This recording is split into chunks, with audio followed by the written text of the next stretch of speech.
tidak apa-apa. Tapi saya bilang ibadah ini kami lakukan, ini perintahnya Tuhan Yesus, Tuhan saya. Jadi kalau Bapak atau semua orang-orang berani melarang kami beribadah, padahal kami mau menyenangkan itu Tuhan, maka urusannya Bapak dengan Tuhan. Kami nggak apa-apa, nggak ibadah, mau ibadah pribadi masing-masing berdoa, tapi biarlah Bapak yang berurusan dengan Tuhan. Lalu kami bubar, anggota saya suruh bubar. Nah itu jam 3 sore kami ibadah. Nah jam 4 tepat kami dapat kabar bahwa orang yang berhadapan dengan saya, dengan kami lah, Bapak itu meninggal dunia. Nah dari situ mereka tidak lagi pernah mengganggu ibadah kami. Iya, shalom teman-teman semua dimanapun kita berada saat ini, kiranya kita semua tetap berada dalam keadaan sehat dan apapun yang merupakan aktivitas kita sepanjang hari ini, kiranya Tuhan Yesus memberkati. Dan kembali berjumpa lagi di channel kita ini, yaitu Zemayan Yasin. Terima kasih buat teman-teman semua dan juga persahabat yang sudah mendukung perkembangan channel ini dengan setia, dan kiranya kita tetap menggunakannya untuk menjadi berkat bagi semua orang. Nah teman-teman, pada video kali ini saya membagikan kepada kita semua ada satu kesaksian dari seorang hamba Tuhan yang dimana mereka pernah dilarang untuk ibadah oleh sekelompok orang, dan kemudian mereka menyerahkan perkara itu kepada Tuhan Yesus Kristus, dan tidak lama kemudian orang yang melarang mereka ibadah itu meninggal dunia.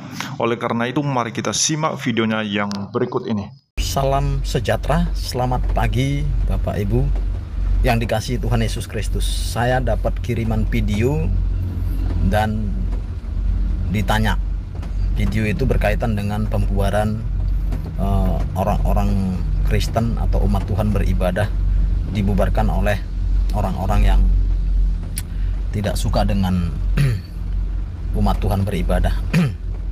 Saya kasih kasih pemahaman saja. Pertama, saya sebagai hamba Tuhan sangat-sangat bersyukur punya Tuhan yang begitu baik. Ada beberapa kali tempat kami juga ibadah di salah satu kabupaten di Aceh. Kami juga pernah mengalami hal yang seperti itu. Cuman waktu itu saya langsung berhadapan dengan mereka ini. Saya hanya tanya gini, Bapak Ibu benar-benar mau melarang kami beribadah kepada Tuhan kami, Tuhan Yesus Kristus? Mereka mengatakan iya. Dan ada seorang Bapak yang berhadapan langsung, dia dengan keras menolak keras tentang ibadah itu. Ya sudah, tidak apa-apa. Tapi saya bilang ibadah ini kami lakukan, ini perintahnya Tuhan Yesus, Tuhan saya. Jadi kalau Bapak atau semua orang-orang berani melarang kami beribadah, padahal kami mau menyenangkan itu Tuhan, maka urusannya Bapak dengan Tuhan. Kami nggak apa-apa, nggak ibadah, mau ibadah pribadi masing-masing berdoa, tapi biarlah Bapak yang berurusan dengan Tuhan. Lalu kami bubar, anggota saya suruh bubar. Nah itu jam 3 sore kami ibadah. Nah jam 4 tepat kami dapat kabar bahwa orang yang berhadapan dengan saya, dengan kami lah, Bapak itu meninggal dunia. Nah dari situ mereka tidak lagi pernah mengganggu ibadah kami. Dan ada juga sekali ada seorang, katakanlah juga imam satu masjid, yang mengganggu ibadah juga, itu di daerah Menteng. Nah waktu itu saya dipanggil. Nah, saya juga katakan kepada jemaat tenang ya. Saya tanya lagi, apakah Bapak melarang kami ibadah? Iya, oke. Kami mau ibadah menyenangkan hati Tuhan kami, Tuhan Yesus. Kalau Bapak yang melarang kami ibadah, biarlah Bapak yang berurusan dengan Tuhan kami. Nah itu juga begitu. Nah itu kejadiannya jam 10 siang, tapi dia meninggal jam 8 malam. Nah jadi gini Bapak Ibu, anak-anak Tuhan, khususnya para gembala ya, kita nggak usah ngotot. Artinya betul ibadah itu penting. Kalau kita ibadah itu dilarang ya, atau kita ibadah itu di demo, nggak usah susah-susah, nggak usah viral-viralkan. Hadapi aja orangnya, ingatkan, dan Anda harus beriman. Pendeta ini harus beriman dan hidup kudus. Pendeta-pendeta hidup kudus lah. Karena apa? Saya sampai hari ini percaya Tuhan saya ajaib.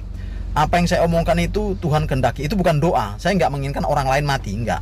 Tapi ketika saya sampaikan itu, saya katakan Anda berurusan dengan Tuhan, itu luar biasa.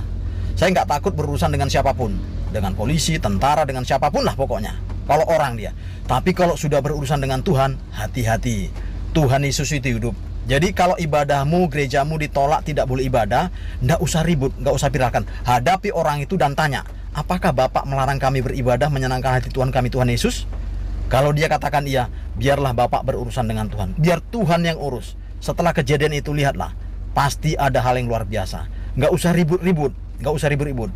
Kalaupun dilarang ibadah di situ, pergi pulang ke rumah masing-masing, ibadah dulu masing-masing. Ingat, dengan beriman, hati yang tulus, Tuhan itu nggak tidur, Tuhan itu hidup.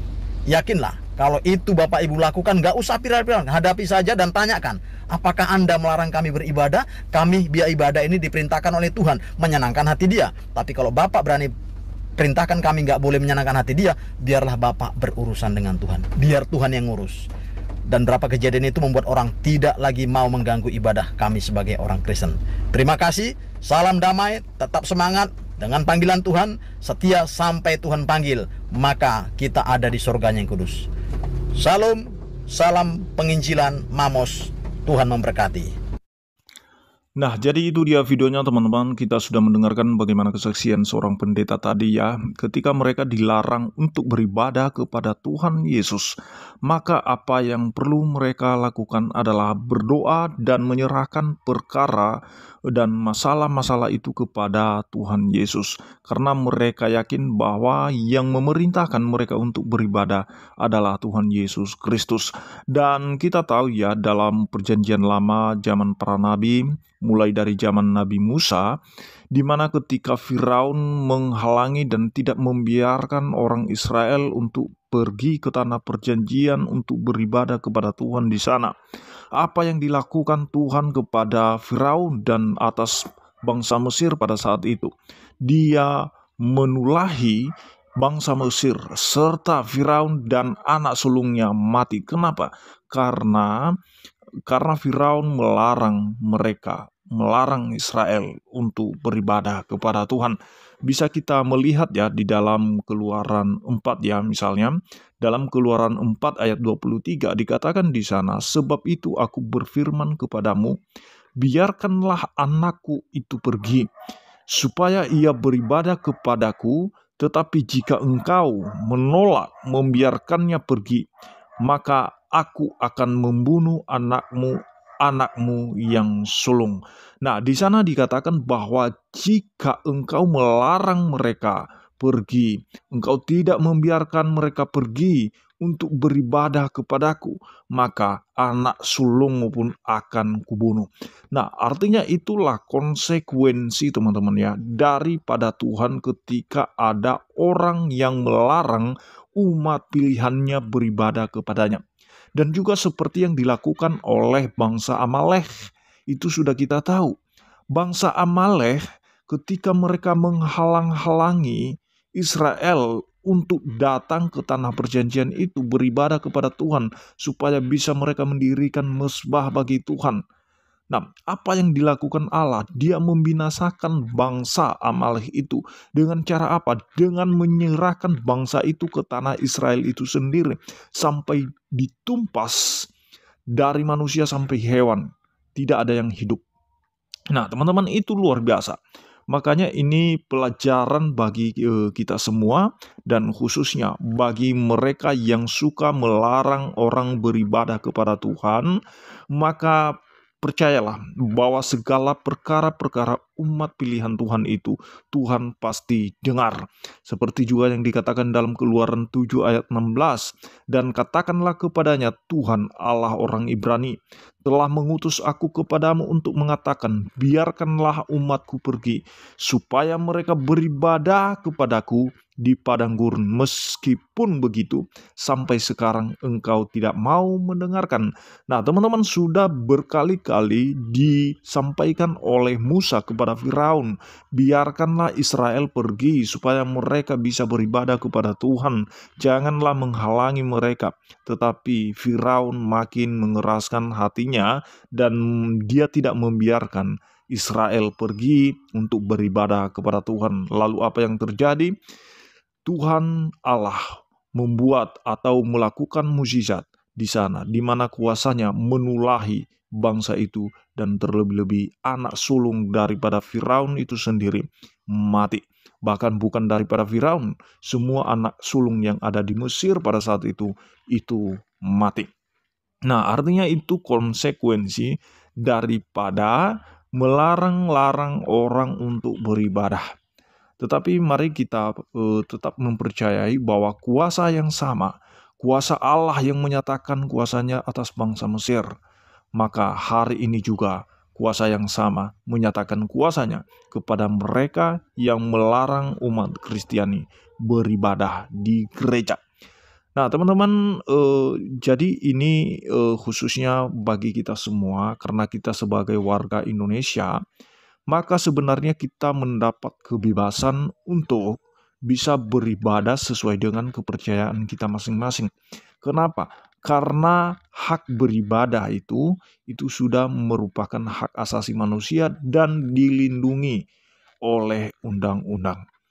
Nah, jadi itu yang seharusnya kita jaga ya. Jadi bukan karena kita berbeda keyakinan sehingga kita eh, mau melarang orang beribadah. Mari abaikanlah dulu apa yang menjadi sesuatu keyakinanmu. Kalau memang kamu radikal, ya kamu mending diam saja daripada mengganggu ibadah orang lain. Kalau kamu hanya berurusan dengan hukum yang berlaku di negara ini, maka kamu masih dipastikan aman.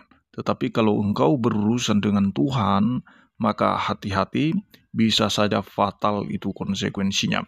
Demikian yang saya sampaikan kepada teman-teman semua. Kiranya Tuhan Yesus memberkati dan kiranya kita tetap mendoakan negara kita ini, bangsa kita ini, dan seluruh pemerintahan Indonesia ini, supaya kita sebagai warga Indonesia, kita bisa merdeka, bukan hanya merdeka bebas dari jajahan negara asing, tetapi kita juga bebas untuk melakukan hak apa yang menjadi hak-hak kita, melakukan apa yang menjadi budaya kita, tradisi kita, keyakinan kita, kita punya hak. Jangan sampai ada orang yang merampas itu dari kita. Itu saja yang perlu saya sampaikan kepada teman-teman semua. Kiranya Tuhan Yesus memberkati kita semua. Shalom.